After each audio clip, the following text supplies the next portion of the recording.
Waalaikumsalam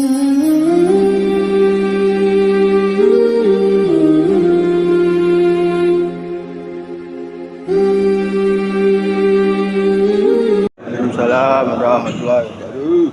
Innal hamdalillah nahmaduhu wa nasta'inuhu wa nastaghfiruh wa na'udzu billahi min syururi anfusina wa min sayyiati a'malina. May yahdihillahu fala mudhillalah wa may yudlilhu fala hadiyalah. Asyhadu an la ilaha illallah wahdahu la syarikalah wa asyhadu anna Muhammad abduhu wa rasuluhu. Allahumma sholli wa sallim ala Muhammadin wa ala alihi wa sahbihi ajma'in. Amma ba'du, qala Allah ta'ala fil Qur'anil Karim. A'udzu billahi minasyaitonir rajim. Bismillahirrahmanirrahim. Man jaa'a bil hasanah falahu asyru amthaliha wa man jaa'a bis sayyi'ah fala yujza illa mithlaha wa hum la yuzlamun. Syarakallahu adim. Jamaah salat subuh masjid Assalam rahimakumullah. Alhamdulillahirrahmanirrahim, pagi hari ini sehat walafiat. Kita bersyukur setelah kita selesai sholat dan Id Adha ya, bisa berjumpa lagi. Saya kira suasananya lebih segar, lebih sehat itu karena banyak makan daging.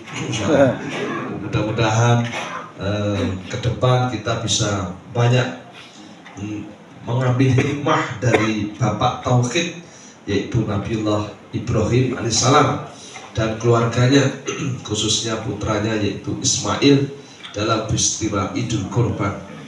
Jadi untuk mendapatkan kedekatan dengan Allah, kurban itu artinya dekat ya. Apapun dilakukan demi mendapatkan kedekatan dengan Allah Subhanahu wa ta'ala.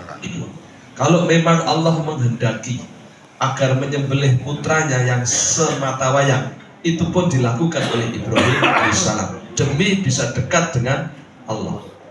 Ya, putra harus disembelih, saya sembelih. Kalau hadiahnya dekat dengan Allah. Demikian pula hanya dengan Ismail alaihissalam. Sehingga Ismail ketika ditanya, mau nggak kamu aku sembelih karena Allah? Kalau memang itu Allah yang menghendaki, saya siap.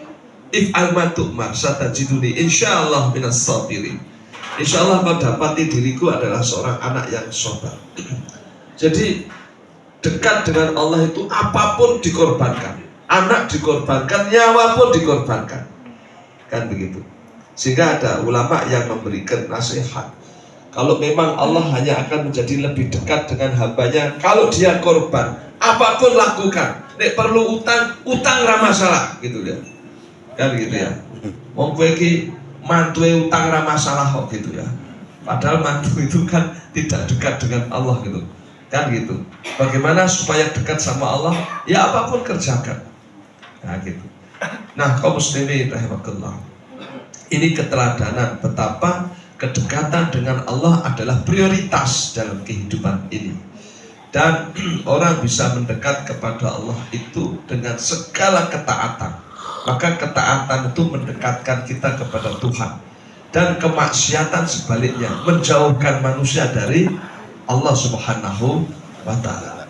Maka dari itu hal-hal yang membuat kita jauh dengan Allah hindari. Bagaimanapun menariknya hal itu kita tinggalkan. Kan begitu. Karena orang yang beruntung adalah yang dekat. Orang yang rugi adalah orang yang jauh. Dan jauh dekat itu bukan Allah yang menentukan, tapi manusia. Maka istilahnya Bimbo, kau dekat aku pun dekat, kau jauh aku pun jauh. Nah gitu. Bagaimana orang bisa dekat dengan taat? Bagaimana orang bisa jauh dengan maksiat? Maka satu contoh yang bagus yaitu ketika Nabi Adam alaihissalam, ketika dia tidak maksiat, dia posisinya dekat. Maka Allah katakan wala taqrabu hadhihi syajarah. Jangan kau dekati pohon ini. Kalimat penunjuknya adalah ini. Semua yang disebut ini itu pasti dekat. Ini loh HP saya, kan gitu ya. Ini loh mejanya, ini loh ujungannya. Maka yang namanya ini itu dekat. Tapi begitu Adam melanggar larangan Tuhan, dia memakan buah pohon terlarang. Allah firmankan, a'udzubillahi minasyaitonir rajim, wa nadahuma rabbuhuma alam anhakuma antilkumas syajarah. Allah katakan, bagaimana kalian berdua ya tetap mendekat pada pohon itu. Kalimat penunjuknya bukan hadihi tapi tilka. Ya, artinya apa? Di saat dia memaksiati Allah, melanggar larangannya, maka di detik yang sama dia menjadi jauh dengan Allah Subhanahu wa ta'ala. Nah, oleh karena itu kaum muslimin Allah, apa akibat dari jauh itu? Ada kehilangan pakaian surganya sehingga ia teranjang. Kemudian dia diusir dari surga sehingga dia kehilangan kenikmatan. Bahkan jatuh di bumi pun terpisah dengan istrinya. Artinya dia kehilangan sandang, kehilangan pangan, papan, dan kehilangan pasangan. Jadi tek-tekan itu ya. Nah itu, oleh karena itu ketika ada merindukan kembali kepada surga yang dia pernah nikmati, maka Allah ajarkan fatalaqa Adam min rabbihi kalimatin fataba alaih. Allah ajarkan kalimat kepada Adam supaya dia bisa mendapatkan ampunan dari Tuhannya. Dan Allah akan mengampuninya. Kalimat itu apa? Yaitu Rabbana dolamna anfusana wa ilam taghfir lana wa tarhamna lanakunanna minal khasirin. Allah ajarkan sebuah sikap gentleman bahwa ya Tuhan, sungguh ini adalah salahku sendiri. Rabbana dolamna anfusana. Ya, jangan suka kita mencari kambing hitam, menyalahkan yang lain-lainnya. Ya, tidak seperti setan. Ketika dia terusir dari surga, dia mengatakan ini goro-goro menungso. Titenono, ngantek kiamat aku balas dendam. Itu setan. Tapi Adam diajarkan tidak. Ya Tuhan, ini dolim saya sendiri. Dia tidak mengatakan ya Tuhan, kalau ini betul dihapusi setan aslinya kalau betul. Setan tenan kayak jana kita. Enggak, dia enggak begitu. Ini salah saya sendiri. Wa ilam taghfir lana wa tarhamna. Jika engkau tidak mengampuni dan merahmatiku ya Allah, lanakunanna minal khasirin, maka sungguh aku menjadi hambamu yang rugi. Jadi yang disebut rahmat Allah itu magfirah. Ya, orang yang mendapatkan ampunan, maka innallaha ghafurur rahim. Jadi kata rahim selalu disambung dengan kata ghafur. Artinya kalau kita ini dirahmati Allah, disayang Allah, itu adalah kita diampuni oleh Allah dengan dosa-dosa kita. Manakala kapan Allah memberi ampunan? Ketika kita istighfar. Maka kaum muslimin Allah, ketika manusia istighfar, Allah pasti ampuni. Ya, ini bedanya doa. Tidak semua doa langsung diberi seperti yang kita kehendaki. Tapi kalau kita itu mohon ampun, pasti diberi. Nah, ini bedanya. Kalau doa bisa ditunda oleh Tuhan Allah SWT, bisa next time, bisa mungkin setelah kehidupan di dunia, bisa jadi, atau bisa diganti dengan yang lain yang lebih baik. Ini terserah Allah. Bisa juga ditolak ya doa itu dengan satu sebab yang lain. Tapi kalau yang namanya istighfar itu langsung diberikan kepada hamba Allah yang bertobat. Maka oleh karena itu kaum muslimin rahmatullah, untuk bisa mendekat kepada Allah bagi yang berdosa itu adalah dengan istighfar. Maka istighfar pun mendekatkan kita dengan Allah Subhanahu wa ta'ala. Untuk itulah kenapa diajarkan oleh Nabi sallallahu alaihi wasallam, meski beliau ada seorang yang maksum, tapi dia adalah uswah hasanah, contoh. Beliau satu hari tak kurang dari 100 kali dalam beristighfar kepada Allah Subhanahu wa ta'ala.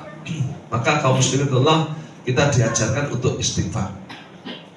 Istighfar itu bagian daripada zikir, ya kan begitu ya. Dan siapa yang zikir kepada Allah, ingat kepada Allah, itu insya Allah dapat ampunannya, insya Allah.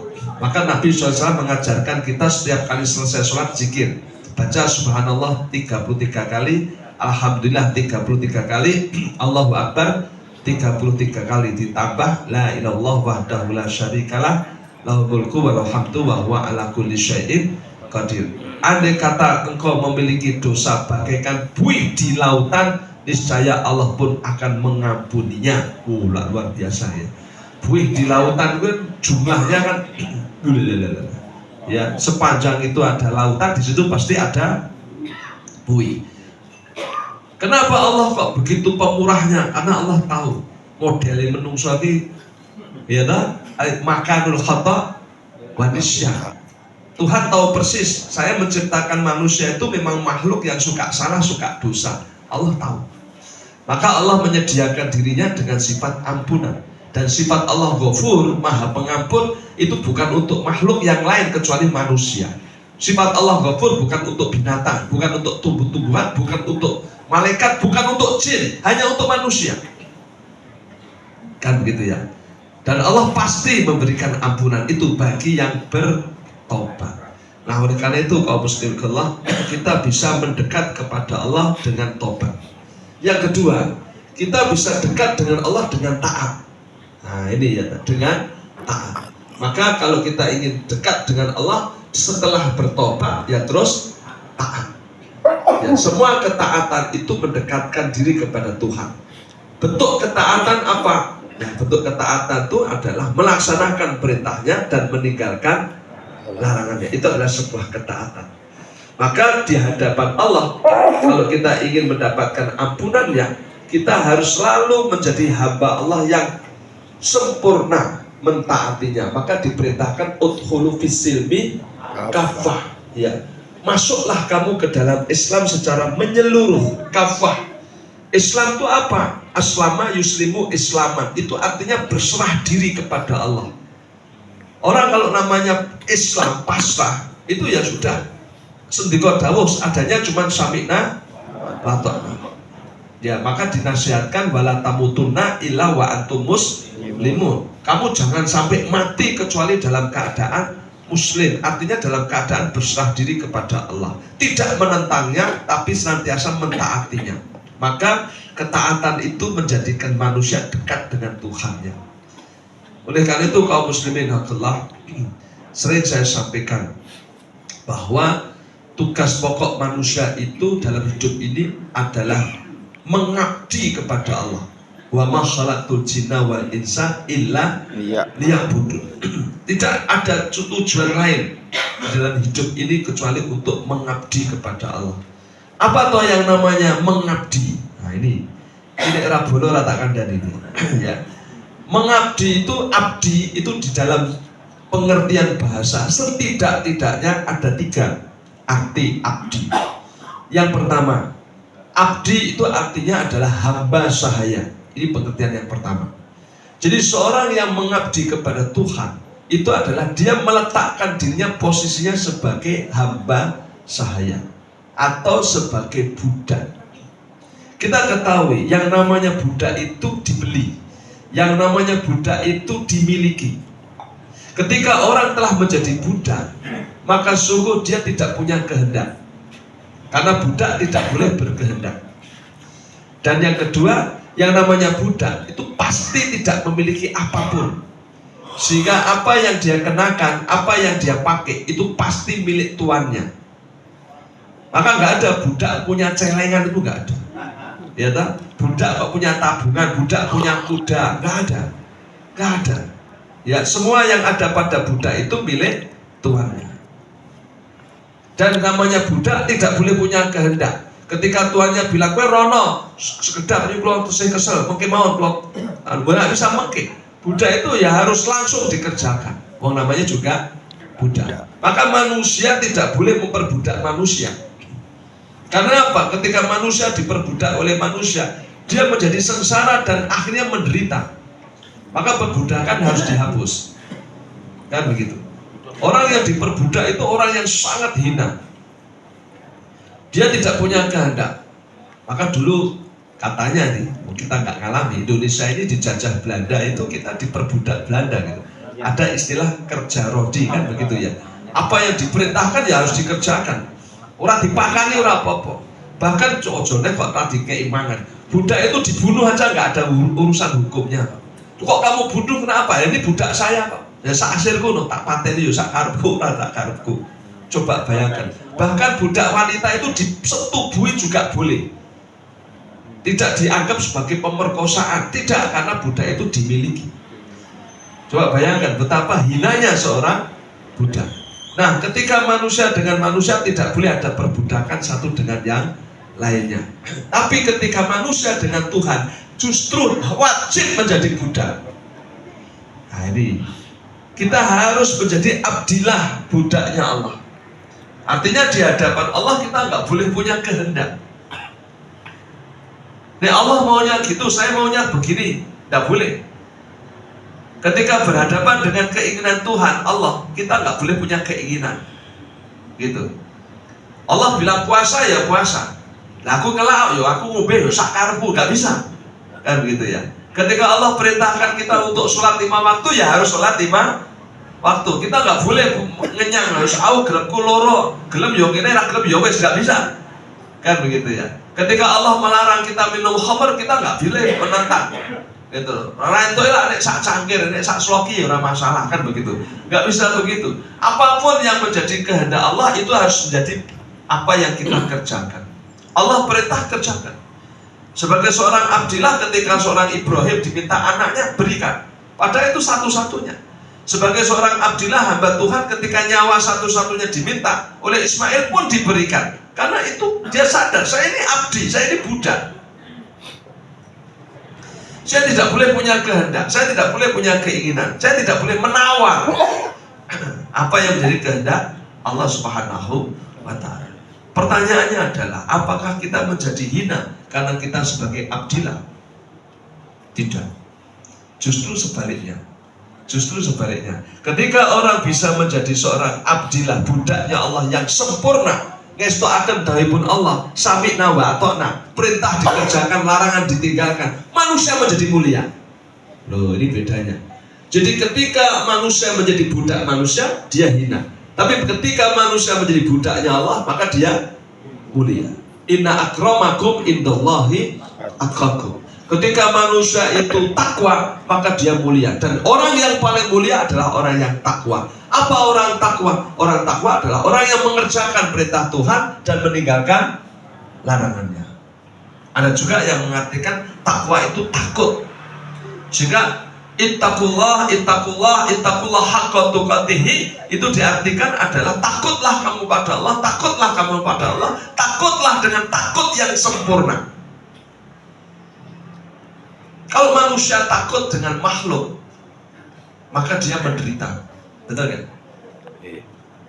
Kita takut sama ban plecet misalnya, itu kita sengsara itu. Kono jedul kini delik, kan begitu. Ya saya kuliah nang utang ban plecet mesti merasa kayak gitu. Jadi takut kepada makhluk itu menderita.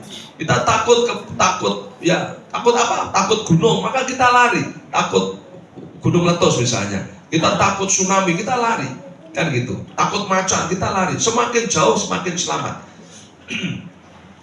Tapi kalau kita takut kepada Allah, bukan lari tapi malah mendekat. Semakin dekat semakin selamat.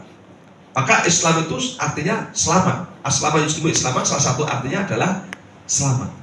Maka besok orang kalau masuk surga diberi kata salamun alaika, selamatlah untukmu.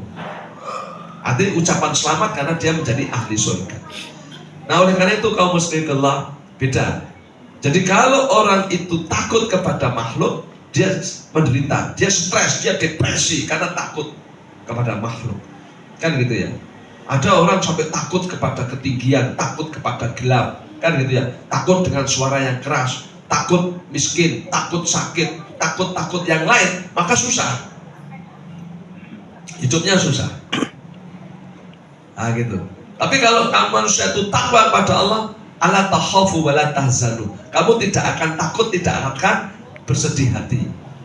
Kan begitu. Hilang justru rasa takut itu. Karena takutnya sudah habis untuk Allah Subhanahu wa Ta'ala. Apakah susah? Tidak. Justru yang terjadi dia tentram. Tentram. Maka kaum muslimin Allah, kita butuh tentram. Karena ketentraman itu adalah pangkal kebahagiaan. Dan tidak ada ketentraman tanpa dengan mendekat kepada Allah. Nah, ingat kepada Allah, mentaati Allah. Maka mentaati Allah tadi saya sebut salah satu bentuk zikir itu adalah mentaati Allah. Jadi bukan hanya subhanallah, subhanallah itu zikir, alhamdulillah zikir. Iya, ada sholat pun termasuk zikir. Karena sholat itu mentaati Allah, maka disebut dalam Al-Quran wa aqimis sholat lidikri. Kerjakanlah sholat karena sholat itu adalah zikir. Puasa itu zikir, haji itu zikir, sedekah itu zikir, pengajian itu zikir. Nah, itu.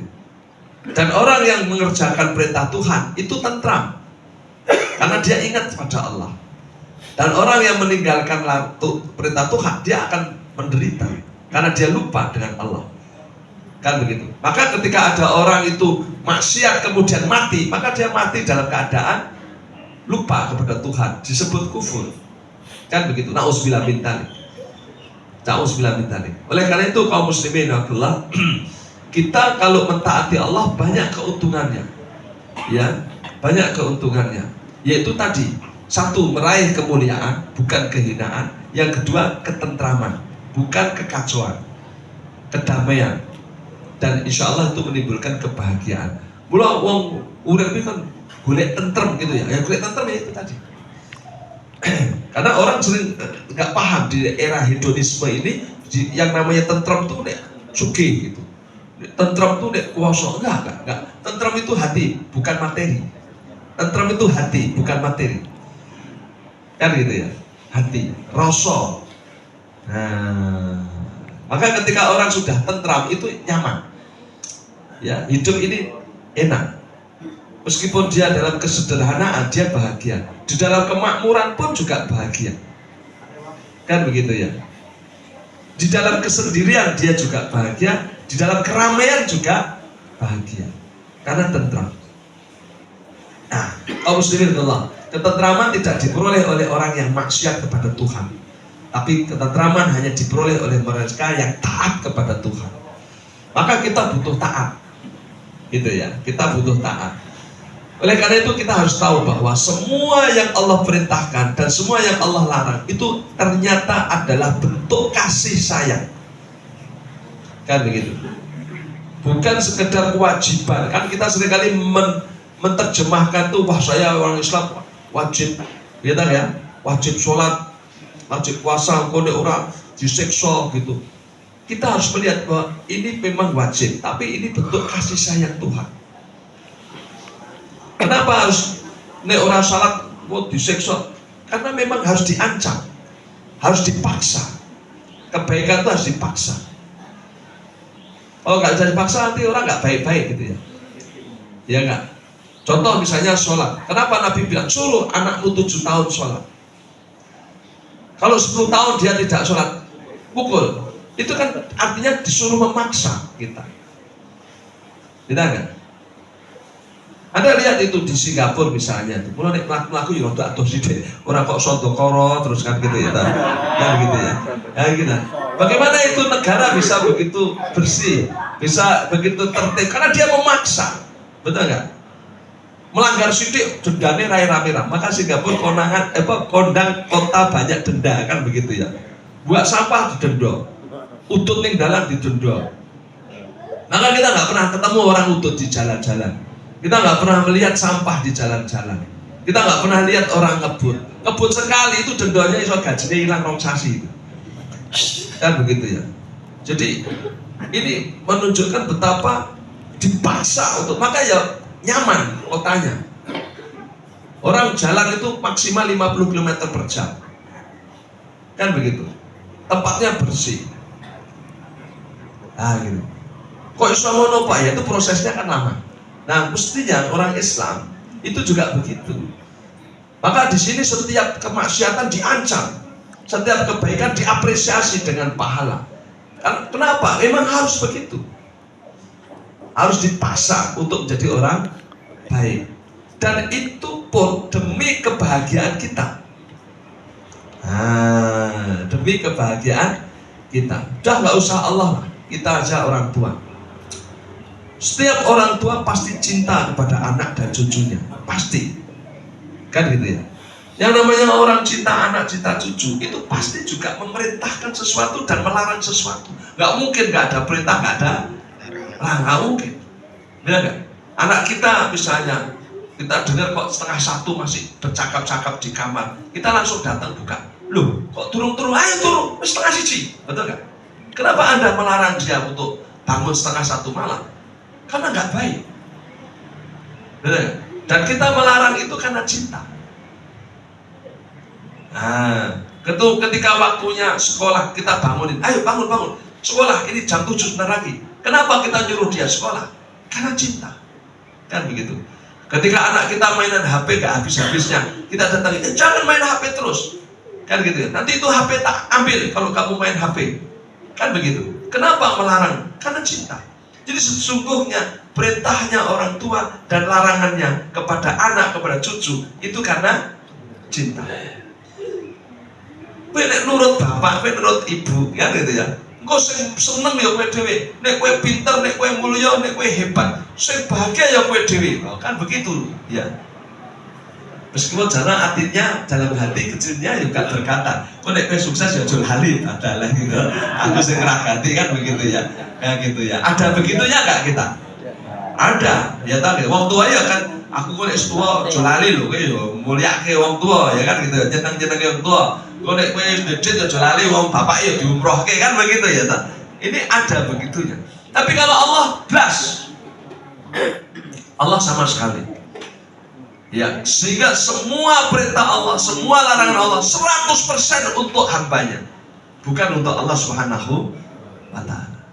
Sehingga di dalam hadis disampaikan bahwa andai kata manusia ya sejak yang pertama dan jin ya sampai yang akhir mentaati Allah seperti orang yang terbaik di antara kalian. Oh, yang terbaik di antara kalian itu insya Allah Rasulullah Muhammad SAW. Jadi manusia yang pertama, jin yang pertama sampai yang terakhir baiknya sama seperti Nabi Muhammad SAW, gampangnya gitu ya. Taatnya, ibadahnya, maka sungguh itu tidak menambah kemuliaan Allah sedikit pun, karena Allah sudah mulia dengan dirinya sendiri. Coba. Dan sebaliknya, manusia yang pertama dan jin yang pertama sampai yang terakhir seandainya memaksiati Allah seperti orang yang terburuk di antara kalian. Waduh, orang yang terburuk itu siapa? Fir'aun misalnya gitu ya. Wabe menungso koyo Fir'aun kabeh yo Gusti Allah jodak bareng-bareng. Gitu ya, kita jadi Tuhan bersama-sama. Maka sungguh keingkaranmu itu tidak membuat turunnya derajat Allah sama sekali, karena Allah sudah mulia dengan dirinya sendiri. Jadi oleh karena itu Allah nggak butuh sholat kita, Allah nggak butuh puasa kita, gitu loh. Dan Allah tidak rugi dengan maksiatnya manusia, karena yang butuh ibadah, yang butuh taat itu kamu. Yang rugi dengan maksiat, yang jatuh hina dirimu sendiri. Allah nggak ada masalah, karena manusia bergantung Tuhan dan Tuhan tidak bergantung manusia.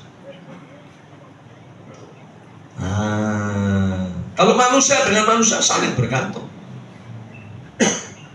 kita saling bergantung, ya kan gitu ya. Saya misalnya hari ini saya dimuliakan, dikasih meja, dikasih kursi, dikasih mic, minumannya weh pintu dewe, ya toh gelasnya aku tutup, ya gitu. Karena saya posisinya berbalik, maka saya dimuliakan. Siapa yang memuliakan? Manusia, panjenengan semua. Maka saya disebut mubalek, disebut ustadz karena jenengan duduk di sini. Tapi begitu jenengan itu bersama-sama, yuk Pak Hamid, tinggal rumah yuk, gitu ya, tinggal rumah. Jenengan semua pergi sebelah gitu. Saya hanya bicara dengan pintu-pintu dan jendela-jendela tanpa manusia. Saya menjadi hina, betul nggak? Langsung nanti cah cilik-cilik suka pojok kono doi ngai kok. Tekok karo kancane, ini apa? Sing tekoke jawab, ini wong itu lebih masjid, kan gitu kan? Betul nggak? Sehingga posisi saya jadi wong edan, bukan jadi mubalek lagi.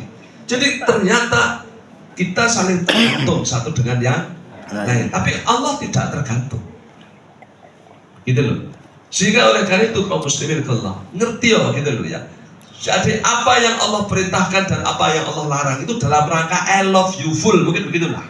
Ya, cinta Allah yang sepenuhnya kepada kita. Nah kalau kita sudah sadar, oh ini dalam rangka cinta, maka kita ikhlas, gitu ya. Mungkin di dalam dunia militer mungkin sudah tertanam itu ya, sehingga dibetak-betak karo komandane ya toh, durek-dureke karo jenderale kok melayu karena apa? Dia tahu bahwa ini adalah cinta, ini adalah bentuk kebersamaan. Ini adalah bentuk kedisiplinan, ketaatan. Maka mereka melakukan itu dengan riang, dengan senang hati. Nah, ini. Maka harusnya kalau kita paham itu, kita sholat itu riang, senang hati. Hayal sholat itu bahagia, alhamdulillah. Wayai taat, gitu ya. Malah waktunya dekat, waktunya meraih cinta Allah. Gitu. Dan ketika kita melihat itu sesuatu yang menarik, tapi Tuhan bilang tidak, ya kita tinggalkan. Jangan berhasrat, jangan memiliki kehendak dengan hal-hal yang ditentang oleh Allah. Jadi ukuran kita baik dan buruk itu adalah Allah Subhanahu wa Ta'ala. Ya kan gitu ya. Yang dituntunkan oleh Rasulullah Muhammad Sallallahu Alaihi Wasallam. Itu saja. Ya gitu. Jangan ukuran yang lain gitu. Saya jadi tertarik apa yang katakan Gus Baha. Gus Baha itu. Nek zaman Nabi itu enak Pak. Awak dhewe nek berpihak bolo Nabi itu genah baiknya, genah bener. Lah Nabi yo sing ora padha Nabi mesti salah, mesti ora bener. Kan gitu ya. Nek saiki kan angel. Ya toh gitu ya. Ya toh. Esuk dele sore tempe. Kan gitu ya. Ah, dino iki bolo si A, sesuk si A dielek-elek piye? Bolo si B. Kan begitu. Kan gitu. Betul enggak? Yang dulu mati-matian kita belain si A misalnya. Ternyata 5 tahun kemudian si A dielek-elek ganti si C loh gitu. Si C belum 2 tahun wis disingkirke ganti si D. Itulah manusia. Ya tak? Sehingga saiki ulama kuwi arep bolos sapa kuwi ya rada mamang jenenge Pak Gus Bah gitu ya. Karena kita ini baik dan buruknya itu menjadi relatif. Maka kebenaran itu relatif. Nah gitu. Menarik loh. Dhisik pilihan presiden langsung DPR dielek-elek. Saiki malah sing ngusulke pilihan rakyat itu malah gelo dhewe. Ketoke apike balik DPR teh. Pilihan rakyat itu malah elek. Orangnya yang sama lo coba lakukan. Artinya kebenaran itu kan bolak-balik tuh. Esok dele sore. Itulah manusia. Tidak ada kebenaran yang hakiki. Kalau kita ingin kebenaran yang hakiki ya Al-Quran. Kalau kita ingin kebenaran hakiki ya Allah dan Rasulnya, bukan yang lain. Kan begitu. Kalau itu kebenaran yang sifatnya manusia, itu mesti bolak-balik. Apalagi kalau itu sudah menyangkut orang. Itu tergantung kepentingan. Kalau kepentingannya sama ya baik, kalau kepentingannya nggak sama menjadi tidak baik. Tapi seringkali orang itu mengatasnamakan Tuhan, mengatasnamakan Al-Quran. Maka kita harus cerdas. Sesungguhnya itu hanya klaim. Ya kan, kalau kita ingin menjadi baik, kita harus cerdas bagaimana kita selalu berpedoman dengan Al-Quran dan As-Sunnah. Taraktu fikum amrayni lan tadillu ma in tamassaktum bihima, kitabullah was sunnati. Kalau kamu ingin hidup dalam kebaikan tidak tersesat, tak jamin, kata Nabi, asal kau pegang dua ini, yaitu Al-Quran dan Sunnah Nabi Sallallahu Alaihi Wasallam. Nah, kaum muslimin barakallah.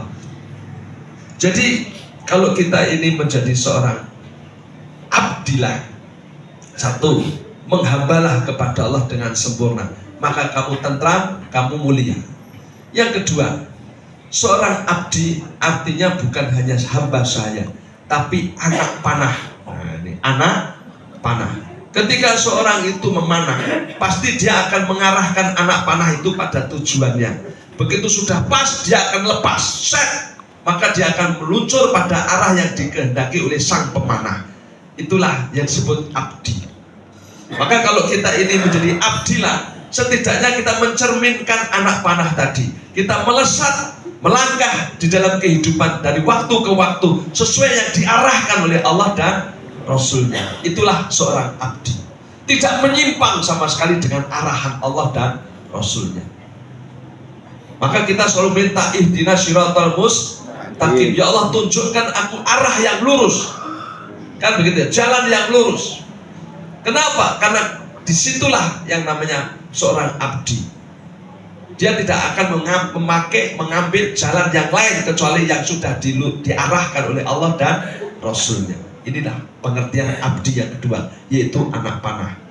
Dan yang ketiga, pengertian abdi di samping hamba saya, anak panah itu adalah pohon yang semerbak wangi, itu disebut abdi. Jadi kalau bukan bunganya tapi pohonnya yang wangi, mungkin gaharu bisa jadi pohon cendana ya. Jadi pohon itu wangi, pohonnya itu wangi. Maka orang yang Islam dengan baik ya, yang seorang pengabdi yang baik, insya Allah dia seperti pohon yang wangi. Dimanapun dia membawa keharuman, harum namanya. Oh, Ibu kita Kartini gitu ya kan gitu ya. Atau bahasa agama adalah menjadi rahmatan lil alamin. Di mana-mana membawa rahmat. Itulah manusia yang sempurna di dalam mengabdi kepada Tuhannya. Nah, kaum muslimin rahimakumullah, ada yang mengatakan bahwa di dalam Islam itu kita berakit-rakit ke hulu, berenang-renang ke tepian. Maksudnya bersakit-sakit dulu, bersenang-senang kemudian. Wis ben, nek kene rekoso sik, ora ngombe jiu, ya toh, ora zina, ya toh, ora mangan pak babi. Wis ben adewe ora melu botohan. Kan salat ya salat, kan poso rekoso ya repo, kan kaji ning padang pasir kentang-kentang ora masalah. Ini lak sok bentuk swarga. Saya bilang itu keliru. Anda tidak dalam keadaan berakit-rakit ke hulu, bersakit-sakit dahulu. Karena apa? Itu hanya orang yang gak pernah ngelakoni. Ternyata kalau kita ingin tahu, semua yang disyariatkan Allah itu tidak ada yang sakit. Betul gak? Pesakit, orang Islam kan sholat sedina ping 5, ora rekoso. Aku sing seminggu pisan kowe keplok-keplok untuk roti lho. Kowe ora mangkat kok gitu ta. Lah kowe kok sedina ping 5 tok lakoni apa ora rekoso, apa ora abot. Pesake wong Islam poso sesasi apa ora tekle. Sesasi lho. Agama apa kuwi? Saya tanya. Itu yang ngomong itu mesti rasa. Ya enggak? Sing salat nyuwun pirsa. Sampeyan rekoso mboten sedina ping 5. Mboten. Boten. Gak ada berakit-rakit dulu, gak sakit tuh, seneng tuh, bener gak? Malah sing diwajibke 5 ditambahi tahajud, ditambahi ba'diyah qobliyah, ditambahi tahiyatul masjid, ditambahi duha kandhane yo. Malah keranjingan kok kurang sing pisang pirang dijegal gitu. Ya gak? Sampai rekoso poso sesasi, boten. Saya sering mendengar sendiri orang yang puasa Ramadan itu, ya gak? Gak sakit malah nek poso garek sedina ngono malah ya Allah cepete ngetini ibadah, betul gak? Oh, malah terus do poso sunah, poso nyawal, poso Senin Kamis poso, Daud poso Yaumul Bid, kandhane yo. Ya enggak? Enggak poso. Duit golek duit ngoyo-ngoyo kok dikeke wong sedekah, diinfake, disakatke. Enggak poso. Malah seneng kok. Ya enggak? Malah seneng. Ratusan bahkan miliaran ini saya saja tapi malah 300 miliar mobil gitu. Malah seneng kok dia. Malah dia wis kuwi tak sumbang masjide, wis kok bangsa meterne aku. Lho piye to? Operasionale aku, lampune aku lho coba to. Kaya rayaan kok meneh. Apa ora rusake kaji ning Mekah ge 52 derajat. Wala sing kenang-kenang dulurnya lho, ning HP-nya do keletan do mati. Aku kira HP. HP 95% ngapusi yuk. Ya enggak? Saya diberitakan, saya ngeri-ngeri, saya orang wadah itu kasus 1-2 biji. Anda coba nanti yang piai-piai yang sekarang tidak haji nanti nek kondur, mang tekoi. Kowe nek ora rekoso, ora. Nek ora kowe mangkate gelem ora, mbok bayari piye? Ngono kan ngono gitu ya. Mesti mangkat kok gitu ya. Benar enggak? Iya. Ya berita itu kan banyak dramanya daripada berita. Betul. Aslinya loh, informasi dengan drama itu banyak dramanya. Informasinya gini, tetangga saya itu misalnya depan rumah saya ini yang laki meninggal dunia, 1 bulan kemudian yang perempuan juga meninggal, pas sesasi. Wah, sehidup semati no. Itu informasi. Yang laki meninggal saat disusul 1 bulan kemudian yang perempuan meninggal, itu informasi. Tapi orang kalau bikin berita nggak begitu. Dia bilang gini, yang laki itu meninggal dunia 1 bulan yang lalu, disusul 1 bulan kemudian istrinya juga meninggal dalam keadaan sedih. Nah ini dramanya di sini. Kok ngerti dalam keadaan sedih? Ngerti piye? Kan ya? Nah, kita suka gitu. Misalnya ada kawat listrik leler gitu, Loh, kawat itu loh ngeleret. Oh iya, PAM ini ceroboh loh, ada kata ceroboh. Ini drama sebetulnya. Kan loh. Wah, SDM-nya rendah, nggak SDM bareng tuh. DP menanggung ngono kuwi diganduli ketek-ketek setrum. Lah iya toh kan ketek-ketek bareng gitu ya. Itulah drama. Betul enggak? Dalam kehidupan itu sering apalagi kalau itu sudah menyangkut kehidupan artis. Wah, artis A, B, pegatan itu dramanya ceritanya nganti digawe film itu nganti seri berapa seri, betul enggak? Pokoknya yang sering didramatisir itu bongsone artis karo bongsone politik itu dramatisir gitu ya. Sehingga yang kita dengar setiap hari itu istilahnya hanya drama saja sebetulnya. Informasinya sedikit, apalagi tentang haji. Juga barang, wah kayak mau konten ini, hanya drama saja. Sebetulnya informasinya sederhana sekali dan masalahnya tidak sejauh itu. Yang serem itu dramanya. Nah kaum muslimin rahimakumullah, maka kalau kita dapat informasi itu nasihatnya orang filosof itu, Anda harus tahu dulu siapa yang bicara, dari mana sumbernya, ada nggak sesuatu yang disembunyikan dan apa tujuannya, itu harus menjadi pertanyaan. Maka kita nggak terjebak dengan drama, kan begitu. Nah, baik itu nanti pelajarannya lain lagi itu. Intinya begini, intinya orang rekoso, kaji, betul nggak? Malah bahagia. Nah, jadi yang benar nggak berakhir-akhir, enggak. Orang beragama itu yang benar itu kayak lagu pramuka. Di sini senang, di sana senang, di mana-mana hatiku. Nah, gitu kan. Sholat senang, poso senang, haji senang, sedekah senang, betul nggak? Walau, wah, rato maksiat, beciu tahu, burung. Yang-jangan, boten nate, udut, berat, udut tidak tahu. Sake ya, uripmu nggo apa? Lemah ati kok ngono. Uripmu nggo apa? Umbe ciu ra tau, udut ra tau, yang-yangan ra tau. Lah. Terus uripmu nggo apa gitu, Masya Allah gitu. Itu pertanyaan Hairul aja gitu ya. Enggak. Justru orang tidak pernah melakukan perbuatan apapun yang dianggap orang jelek, itu malah bahagia. Nah, oleh karena itu kaum muslimin rahimakumullah, raih kemuliaan dan kebahagiaan itu di dalam ketaatan, bukan di dalam kemaksiatan, di dalam pengabdian. Ya, maka kalau ada istilah orang Eropa, apalagi Amerika, patungnya gedene rai-rai merah, judulnya liberty, betul nggak? Wah, liberty itu konsekuensinya sakarpe dewe. Coba itu di Philadelphia itu, ya toh, uang narkoba ngantek tayang-tayang menggok-menggok. Nah, gitu itu anu kayak ngono kuwi. Betul nggak? Menggak-menggok karu-karuan begitu, sampai disebut kota zombie. Kenapa? Ya itu tadi, mencoba untuk meraih kebahagiaan melalui konsep dirinya sendiri, pikirannya sendiri, karena sendiri. Akhirnya dia dapat penderitaan, kesusahan. Betul nggak? Betul. Oh, inilah. Maka kaum muslimin Allah, nek ditoto Allah itu maka samina itu. Selanjutnya, ya. Bukan hanya ketentraman, bukan hanya kemuliaan, bukan hanya kebahagiaan, tapi yang diperoleh dalam ketaatan itu adalah ampunan. Oh ya, ampunan. Sehingga semua ketaatan itu membuahkan ampunan. Maka orang sholat itu diampuni, orang puasa diampuni, orang sedekah diampuni, orang haji diampuni. Kalau manusia taat pada Tuhan, itu menjadikan ampunan. Maka disebut oleh Nabi SAW, sholat ke sholat itu membawa ampunan. Kita sholat subuh, nanti dosa antara subuh sampai duhur habis diampuni dengan sholat duhur. Bar duhur jogai maksiat dosa, entek dosane dengan sholat asar. Jadi Nabi menggambarkan seperti orang yang hidup di pinggir sungai di sedina atus ping 5. Gimana? Bersih.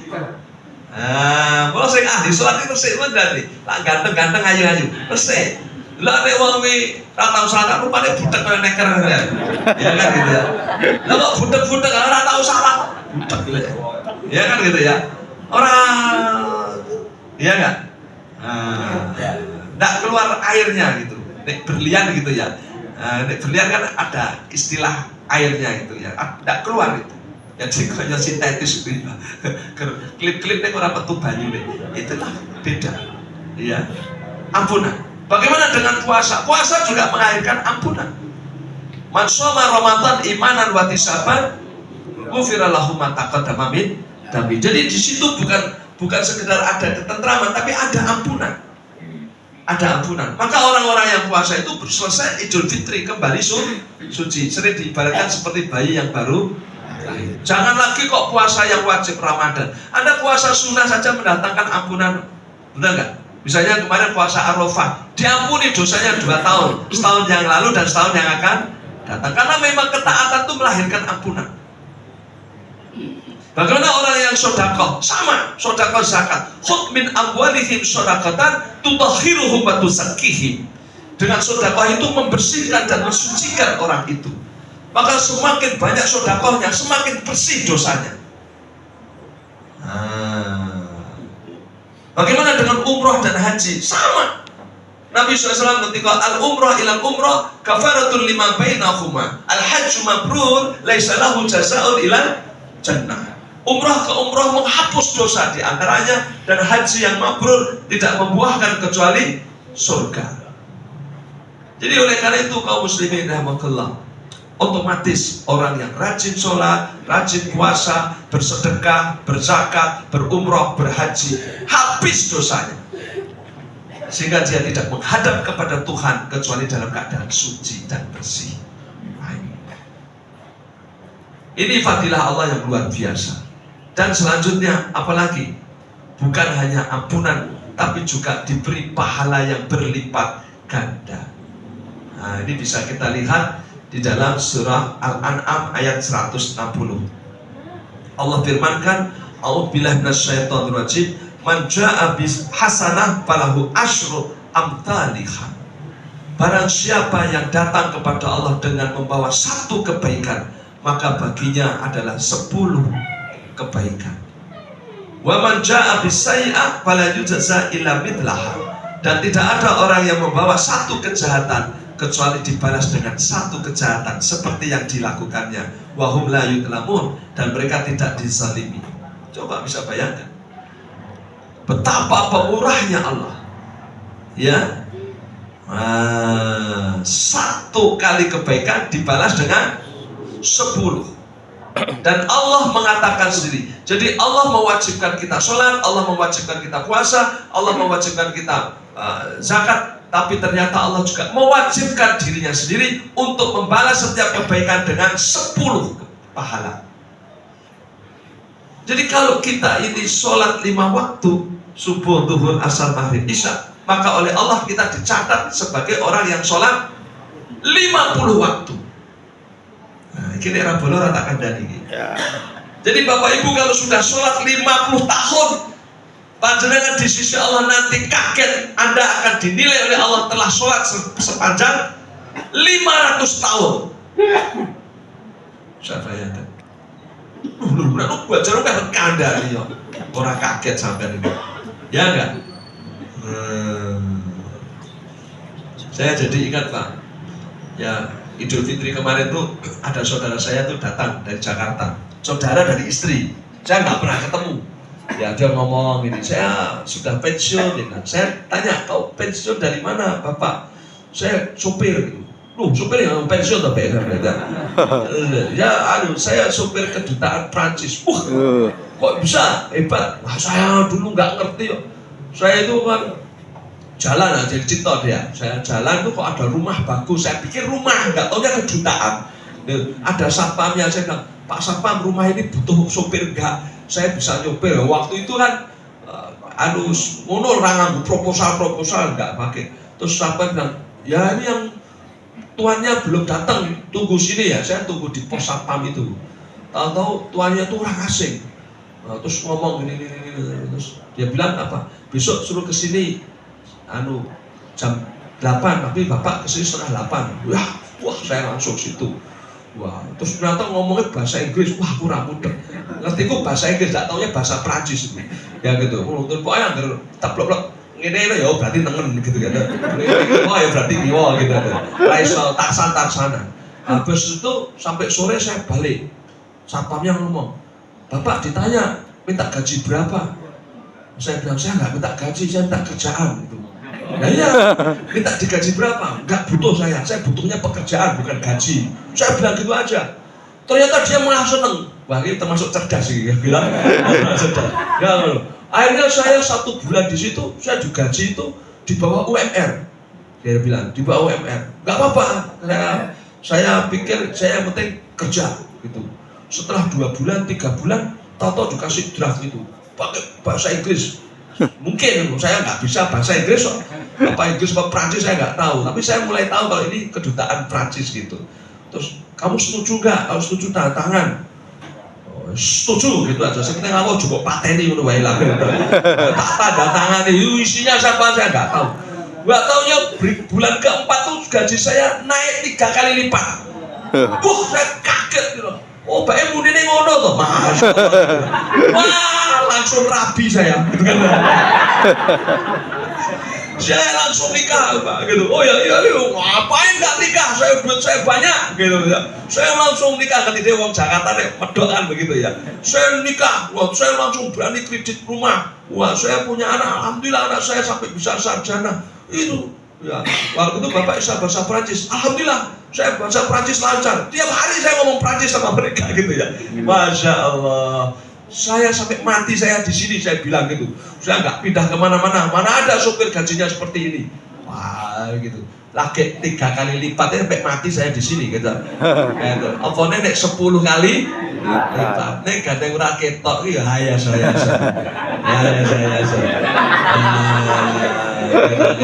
Ayah salah kira subuh masalah. Malah boleh kira dan masalah. Adan paling cepet itu assalamualaikum masalah. Lalu saya ngaten nganggur gitu enggak. Malah saya ngaten dioleh-oleh iki. Ya, padahal ini mestinya kita gembira karena ini 10 kali lipat. Sedekah juga orang wedi 10 kali lipat dan Allah jaminkan kesejahteraan itu. Videonya Bang. Enggak ada orang menjadi miskin karena sedekah, jadi miskin karena korban, jadi miskin karena umroh dan haji. Enggak ada. Justru Allah melipat gandakan baik di dunia apalagi besok di akhirat. Nah itulah kaum muslimin Allah. Maka mari kita bersemangat untuk menjadi hamba Allah yang taat, berislam dengan sepenuh hati, ikhlas karena kita paham ternyata di balik perintah dan larangan Allah Subhanahu wa taala adalah kemuliaan, kebahagiaan, kesejahteraan di dunia wal akhirat. Semoga Allah memahamkan kita dengan ayat-ayatnya, dimudahkan kita untuk bisa mengerjakannya dan menjadikanlah pengajian ini berkah untuk kehidupan kita. Amin ya rabbal alamin. Kurang lebihnya mohon maaf. Wabillahi taufiq wal hidayah. Nasrullah wa fathul qarib. Assalamualaikum warahmatullahi wabarakatuh. Waalaikumsalam warahmatullahi wabarakatuh.